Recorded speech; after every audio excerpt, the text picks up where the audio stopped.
പിതാവിൻ്റെയും പുത്രൻ്റെയും പരിശുദ്ധാത്മാവിൻ്റെയും നാമത്തിൽ ആമേൻ. എൻ്റെ പ്രിയപ്പെട്ടവരെ, ഇന്ന് ഏപ്രിൽ 25 ശനിയാഴ്ച. അമ്മേ പരിശുദ്ധ അമ്മേ, അമ്മേ പരിശുദ്ധമേ, ദൈവമാതാവേ, കൃപാസനത്തിലൂടെ ഞങ്ങൾക്കും ഞങ്ങളുടെ ദേശത്തിനും അമ്മ മധ്യസ്ഥം തേടി തന്ന എല്ലാ അനുഗ്രഹങ്ങൾക്കും കൃപകൾക്കും ഞങ്ങളിപ്പോൾ ഹൃദയം നിറഞ്ഞ നന്ദി പറയുന്നു. അമ്മേ പരിശുദ്ധമേ, ദൈവമാതാവേ, 2004 ഡിസംബർ 7 ഉച്ചകഴിഞ്ഞ് 2:30 കൃപാസനത്തിൽ സംഭവിച്ച അമ്മയുടെ പ്രത്യക്ഷപ്പെടലിനെ കുറിച്ച് തിരുസഭയ്ക്ക് സമർപ്പിച്ചിരിക്കുന്ന പഠനരേഖകളുടെ മേൽ സഭാത്മകമായ പഠനം ആരംഭിക്കുവാൻ ഞങ്ങൾ പ്രാർത്ഥിക്കുന്നു. അമ്മേ പരിശുദ്ധമേ, ഭൂസ്വർലോകങ്ങളുടെ രാജ്ഞിയായ അങ്ങേയ്ക്ക് ഭൗമസംരക്ഷണത്തിനായി പ്രപഞ്ചപ്രകൃതിയെ തന്നെ തിരുസഭ പ്രതിഷ്ഠിക്കുവാൻ ഈ പ്രത്യക്ഷീകരണം വഴി ഇടയാക്കണമേ. പരിശുദ്ധമേ, ജപമാല മാതാവേ, സകല കൃപാസനം പ്രാർത്ഥനയോടും ചേർത്ത് ഞങ്ങളിപ്പോൾ പ്രാർത്ഥിക്കുന്ന ഈ കുടുംബത്തിന്റെ പ്രത്യേക നിയോഗം പറ മക്കളെ.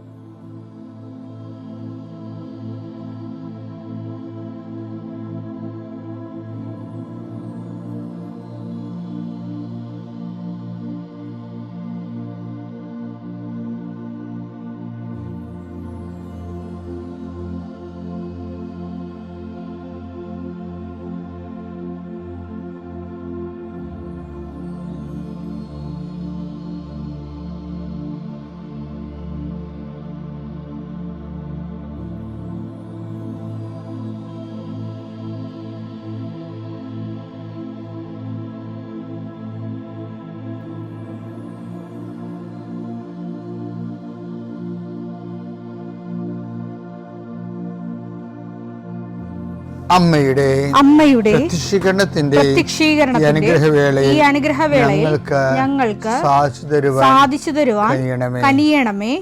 ആമേൻ. വിശ്വാസ പ്രമാണം. സർവശക്തനായ പിതാവും ആകാശത്തിന്റെയും ഭൂമിയുടെയും സൃഷ്ടാവുമായ ദൈവത്തിൽ ഞാൻ വിശ്വസിക്കുന്നു. അവിടുത്തെ ഏകപുത്രനും ഞങ്ങളുടെ കർത്താവുമായ ഈശോമിശിഹായിലും ഞാൻ വിശ്വസിക്കുന്നു. ഈ പുത്രൻ പരിശുദ്ധാത്മാവിനാൽ ഗർഭസ്ഥനായി കന്യകാമറിയത്തിൽ നിന്ന് പിറന്ന് പൊന്തിയോസ് പീലാത്തോസിന്റെ കാലത്ത് പീഡകൾ സഹിച്ച് കുരിശിൽ തറയ്ക്കപ്പെട്ട് മരിച്ച് അടക്കപ്പെട്ട് പാതാളങ്ങളിൽ ഇറങ്ങി മരിച്ചവരുടെ ഇടയിൽ നിന്ന് 3-ാം നാൾ ഉയർത്ത് സ്വർഗത്തിലേക്ക് എഴുന്നള്ളി സർവശക്തിയുള്ള പിതാവായ ദൈവത്തിന്റെ വലതുഭാഗത്തിരിക്കുന്നു. അവിടെ നിന്ന് ജീവിക്കുന്നവരെയും മരിച്ചവരെയും വിധിക്കുവാൻ വരുമെന്നും ഞാൻ വിശ്വസിക്കുന്നു. പരിശുദ്ധാത്മാവിലും ഞാൻ വിശ്വസിക്കുന്നു. വിശുദ്ധ കത്തോലിക്കാ സഭയിലും പുണ്യവാന്മാരുടെ ഐക്യത്തിലും പാപങ്ങളുടെ മോചനത്തിലും ശരീരത്തിന്റെ ഉയർപ്പിലും നിത്യമായ ജീവിതത്തിലും ഞാൻ വിശ്വസിക്കുന്നു. ആമേൻ. സുഖസ്ഥനായ ഞങ്ങളുടെ പിതാവേ, അങ്ങയുടെ നാമം പൂജിതമാകണമേ. അങ്ങയുടെ രാജ്യം വരണമേ. അങ്ങയുടെ തിരുമനസ് സ്വർഗത്തിലെ പോലെ ഭൂമിയിലും ആകണമേ. അന്നു വേണ്ടുന്ന ആഹാരം ഇന്ന് ഞങ്ങൾക്ക് തരണമേ. ഞങ്ങളോട് തെറ്റ് ചെയ്യുന്നവരോട് ഞങ്ങൾ ക്ഷമിക്കുന്നത് പോലെ ഞങ്ങളുടെ തെറ്റുകൾ ഞങ്ങളോടും ക്ഷമിക്കണമേ. ഞങ്ങളെ പ്രലോഭനത്തിൽ ഉൾപ്പെടുത്തരുതേ, തിന്മയിൽ ഞങ്ങൾ രക്ഷിക്കണമേ. ആമേൻ. നന്മ നിറഞ്ഞ മറിയമേ, സ്വസ്തി. കർത്താവ് അങ്ങയുടെ കൂടെ സ്ത്രീകളിൽ അങ്ങ് അനുഗ്രഹിക്കപ്പെട്ടവളാകുന്നു. അങ്ങയുടെ ഉദരത്തിൻ ഫലമായി ഈശോ അനുഗ്രഹിക്കപ്പെട്ടവനാകുന്നു. പരിശുദ്ധ മറിയമേ, തമ്പുരാന്റെ അമ്മേ, പാപികളായ ഞങ്ങൾക്ക് വേണ്ടി ഇപ്പോഴും ഞങ്ങളുടെ മരണസമയത്തും തമ്പുരാനോട് അപേക്ഷിക്കണമേ. ആമേൻ. കർത്താവേ, നിന്റെ ഉന്നതമായ നാമത്തിന് സ്തോത്രം ചെയ്യും. കർത്താവേ, നിന്റെ വിശുദ്ധ പൗരോഹിത്യത്തെ മഹത്വപ്പെടുത്തണമേ. കർത്താവെ, സഭയിലുള്ള സാന്നിധ്യം പ്രകടമാക്കണം.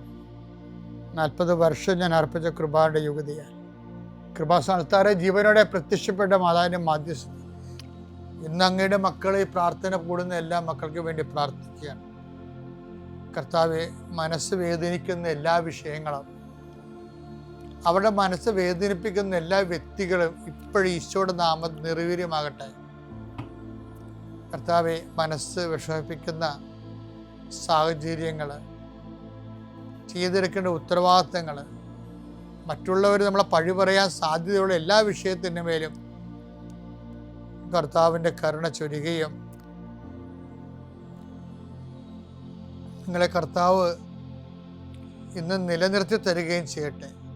നിങ്ങൾ പോകുന്ന വഴികൾ, കണ്ടുമുട്ടുന്ന വ്യക്തികൾ, ചെയ്യുന്ന കാര്യങ്ങൾ, യാത്ര ചെയ്യുന്ന വാഹനങ്ങൾ, ഒപ്പിടുന്ന പേപ്പറുകൾ, കൈമാറുന്ന രേഖകൾ, കഴിക്കുന്ന മരുന്ന് എല്ലാം മാതാവിൻ്റെ മധ്യസ്ഥതയിൽ യേശുനാമത്തിൽ അനുഗ്രഹിക്കപ്പെടുകയും നീ ദൈവത്തെ അനുഭവിക്കാൻ ഇന്ന് നിന്നെ സഹായിക്കുകയും ചെയ്യട്ടെ. നിത്യം പിതാവും പുത്രനും പരിശുദ്ധാത്മാശ്രേഷ്ഠ നീക്കുവാണ്. എൻ്റെ പ്രിയപ്പെട്ടവരെ, ഞാനിപ്പോൾ അച്ഛനായിട്ട് 40 കൊല്ലമായെന്ന് ഞാൻ നിങ്ങളോട് പറയാം. പക്ഷേ 40 കൊല്ലം ആകുമ്പോൾ ചില സമയത്തൊക്കെ ഞാൻ എൻ്റെ ഇടവക ജീവിത കാലത്ത് ഉണ്ടായ 1-2 അനുഭവങ്ങൾ ഓർക്കുമ്പോഴേ ഞാൻ അങ്ങനെയാണ് ഈ ശുശ്രൂഷ കർത്താവിലേക്ക് ഒന്ന് പിടിച്ചതാണ്. ഞാൻ ഒരു ഇടവക കൊച്ചച്ഛനും ഇടവക വികാരിയൊക്കെ തന്നെയായിരുന്നു. പക്ഷേ ഈ ജനം നമ്മളുടെ കൂടെ അവർ എല്ലാ കൂദാശകളും ഒക്കെ അനുസ്മരിച്ചും അനുഷ്ഠിച്ചും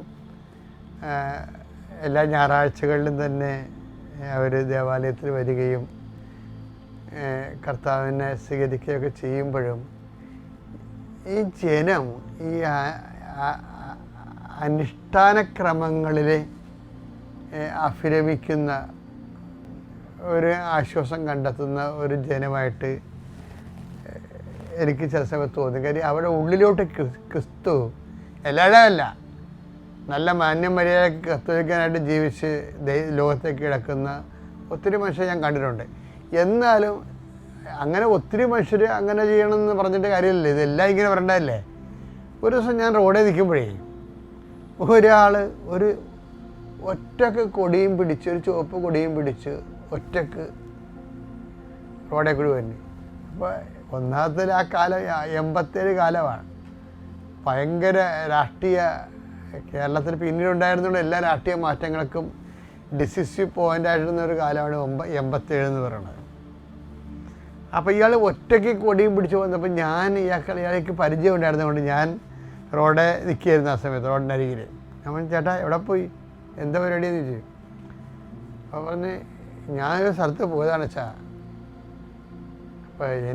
അപ്പോൾ പുള്ളി മത്സ്യത്തൊഴിലാളിയാണ്. എൻ്റെ വള്ളത്തിനെ ആരാണ്ട് എറണംകെട്ട എന്നാണ് പറഞ്ഞത്. അവരുടെ കടപ്പുറത്തെ ഒരു ലാംഗ്വേജാണ് എറണംകെട്ട എന്ന് വെച്ച് കഴിഞ്ഞാൽ ശാപം പിടിച്ചവൻ്റെ.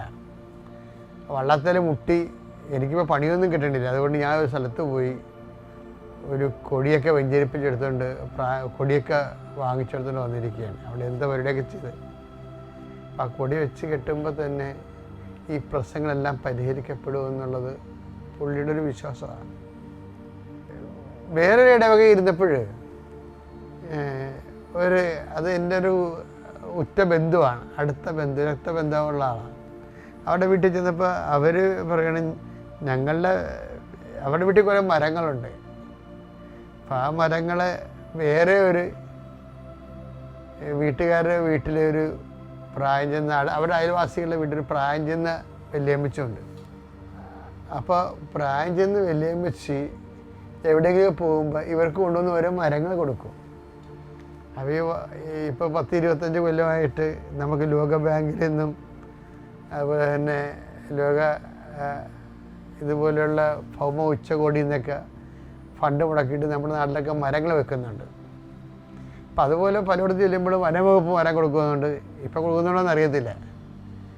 അപ്പോൾ മരം കൊണ്ടുവന്ന് ചെടുത്തി കൊടുക്കും. ഇവിടെയൊക്കെ അവിടെ കുഴിച്ച് വെച്ച് അവിടെ കുഴിച്ച് വെക്കുക ഇവിടെ കുഴിച്ച് വെക്കുന്നതിന് മുത്തിയാമ്മ പറയും. പിന്നെ രസം വെച്ചാൽ ഇപ്പം 2 വീട്ടിൽ നിറച്ച കാട് പോലെ മരം. അപ്പോൾ എന്താ സംഭവിച്ചാൽ ഭൂലോക അന്ധവിശ്വാസിയാണ് ഈ മുത്തിയമ്മ. മുത്തിയമ്മയുടെ കണക്കനുസരിച്ച് അവരുടെ വീട്ടിൽ നിൽക്കുന്ന മരത്തിൻ്റെ ബദൽ മരം ഈ വീട്ടിലുണ്ടായാൽ മാത്രമേ അവർക്ക് ഐശ്വര്യം ഉണ്ടാകത്തുള്ളൂ. അതിനു വേണ്ടിയാണ് അവർ ഈ മരം ഇവർക്ക് ഫ്രീ ആയിട്ട് കൊടുക്കുന്നത്. ഇവർക്കതറിയത്തില്ലേ, ഇവർക്ക് വെപ്പിക്കണ മരം. ഇവർ മരം വെച്ച് കൊണ്ടുണ്ട്. അവർ പറയും ഇന്ന മരം വെക്കാന്നൊക്കെ പറയും. എന്നിട്ട് ഇവിടെ വല്ല മരവും ഇവർ കൊണ്ടുവന്ന് വെക്കുകയാണെങ്കിൽ അതിൻ്റെ ബദൽ മരം, അതിൻ്റെ ദോഷം അവർക്കൊക്കെ ആയിരിക്കാൻ വേണ്ടി അതിൻ്റെ ബദൽ മരം അവരെ കൊണ്ടുവന്ന് വെക്കും. അങ്ങനെ വന്നപ്പോൾ അങ്ങോട്ടും ഇങ്ങോട്ടും മരം വെച്ച് അപ്പോൾ ഈ മനുഷ്യന്മാരുടെ ഇരുട്ടും കയറി കാലും പിടിച്ച് കിടക്കുന്ന ഒരവസ്ഥ. ഇതൊരു തരം വിശ്വാസമാണ് ശരിക്കും പറഞ്ഞത്. അതൊരു തരം വിശ്വാസം. ഇത് ക്രിസ്തുവിൻ്റെ മനുഷ്യാവതാരത്തിന് മുമ്പ് ഇതുപോലെ പ്രാകൃതമായ കുറേ വിശ്വാസങ്ങളുണ്ടായിരുന്നു. പക്ഷേ ഇതിന് അന്ധവിശ്വാസം എന്ന് പറയുന്നത് നമ്മൾ, അതായത് ഓരോരോ തരത്തിലുള്ള, ഇതിൻ്റെ കുറച്ച് ആരോഗ്യശാസ്ത്രം ഉണ്ട് ഇതിൻ്റെ അകത്ത്, അത് വേറെ അത് അതിൻ്റെ ലെവൽ. ആ ആരോഗ്യശാസ്ത്രം തണലിൽ അന്ധവിശ്വാസം കാണിക്കുകയും ചെയ്യുന്നുണ്ട്. അതെന്തും ആയിക്കോട്ടെ. ഞാൻ പറഞ്ഞു വരുന്നതിൻ്റെ കാരണമേ, നിങ്ങളുടെ പലതരം വിശ്വാസങ്ങൾ. ഇപ്പോൾ വേറൊരു വീട്ടിൽ ചെന്നപ്പോൾ അത് പുതിയ താമസക്കാരാണ്, അവരെങ്ങും മലബാറിൽ നിന്ന് ഇവിടെ വന്ന് താമസിക്കുക. അവിടെ വീട്ടിൽ ചെന്നപ്പോൾ മരുമകൾ എന്നോട് പറയണേ, എൻ്റെ അമ്മയുടെ പരിപാടി ഇടക്കും തലക്കൊക്കെ ഈ അലമാരി അങ്ങോട്ടും ഇങ്ങോട്ടും മാറ്റി വെക്കുന്നതാണ്. അപ്പം അമ്മയോട് ചോദിക്കുമ്പോൾ ചില സമയത്ത് അലമാരി തെക്കോട്ട് വെക്കും, തെക്കോട്ടിരുന്ന അലമാരി പടിഞ്ഞോട്ട് എടുത്ത് തിരിച്ചു വെക്കും. അപ്പോൾ അമ്മ എന്താ പറയണത്, ഇവിടെ കാശിരിക്കണില്ല കൊച്ചെന്നാണ് പറയണത്. അതിന് അലമാരി മാറ്റി നടക്കണതാണ് ഈ തള്ളയുടെ പരിപാടി. ഇവരുമൊക്കെ ഇങ്ങനെ പള്ളി വന്ന് കുമ്പിട്ട് കിടന്ന് തലകുത്തി മറിഞ്ഞ് കുമ്പസാരിക്കുകയും കുർബാനസയൊക്കെ ചെയ്യുന്നുണ്ട്.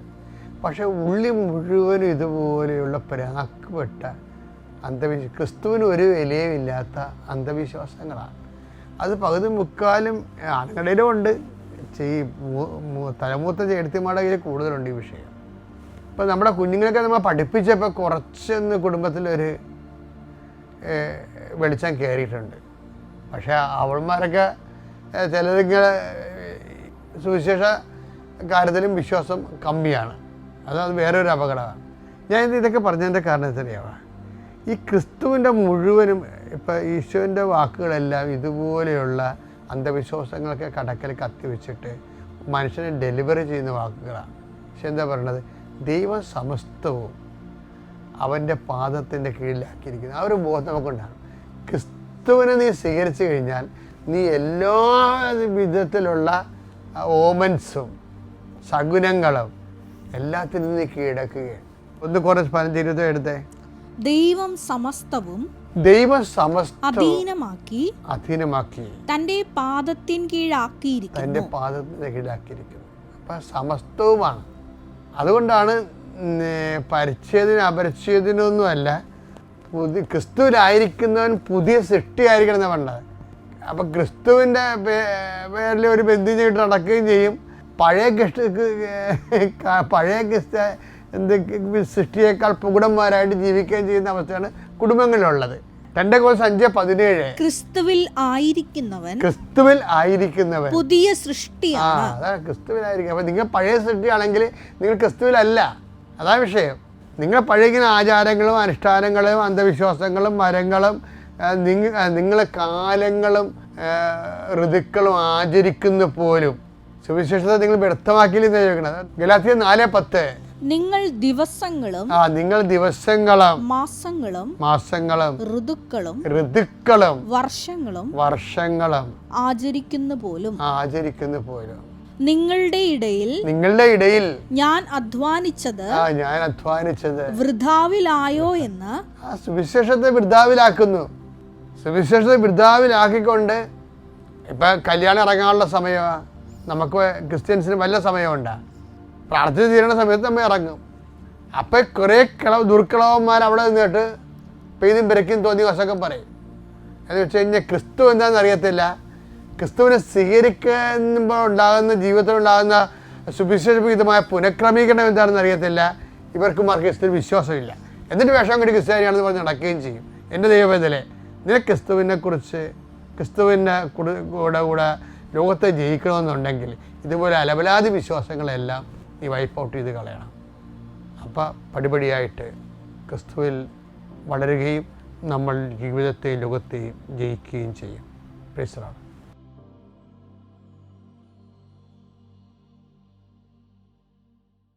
അത്യപൂർവ ദൈവാനുഭവങ്ങൾ ഇനി നിങ്ങൾക്കും സ്വന്തം.